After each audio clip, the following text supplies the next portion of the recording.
পটুয়াখালীতে অজ্ঞাত ব্যক্তির মরদেহ উদ্ধার, নার্স নিয়োগে বঞ্চিত সেবাচিম হাসপাতাল, জনমনে ক্ষোভ। বরগুনায় নতুন করে ডেঙ্গুতে আক্রান্ত শিশুটি। পিরোজপুরে ৩ বছরেও শেষ হয়নি সেতুর কাজ, ভোগান্তিতে ১৫টি গ্রামের মানুষ।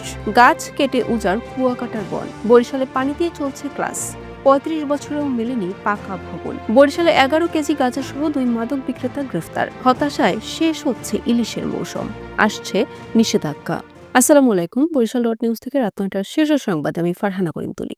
এতক্ষণ শুনলেন সংবাদ শিরোনাম, এখন বিস্তারিত।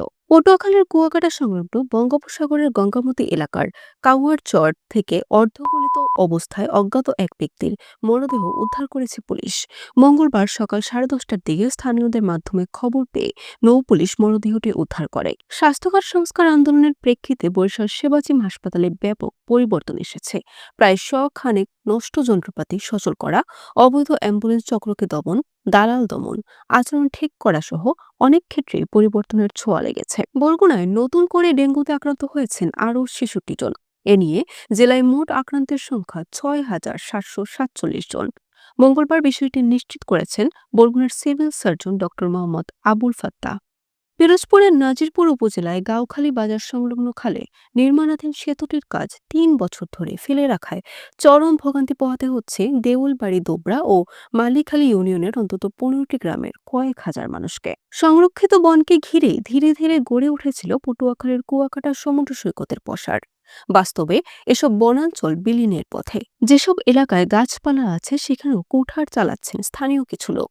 সাম্প্রতিক সময়ে সমুদ্রের তাণ্ডবেও বিপুল পরিমাণ গাছপালা উজাড় হচ্ছে। বরিশালের বাবুগঞ্জ উপজেলার কেদারপুর ইউনিয়নের ১৩০ নম্বর দক্ষিণ ভূতেদিয়া নব আদর্শ সরকারি প্রাথমিক বিদ্যালয়ে দীর্ঘ ৩৫ বছরেও একটি পাকা ভবন নির্মিত হয়নি।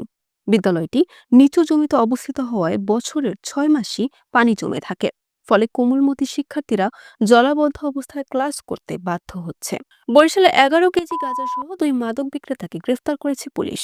সোমবার রাতে বরিশাল মেট্রোপলিটন গোয়েন্দা পুলিশের পরিদর্শক সগির হোসেনের নেতৃত্বে বিমানবন্দর থানাধীন ইসাকাঠি এলাকার লাদিন সড়কস্থ থেকে ১০ কেজি গাঁজা সহ নূর উদ্দিন নামের যুবককে গ্রেফতার করা হয়। ইলিশের ভরা মৌসুম শেষের দিকে, কিন্তু এবার মোকামে নেই আগের মতো ইলিশের দেখা। দামও অস্বাভাবিক।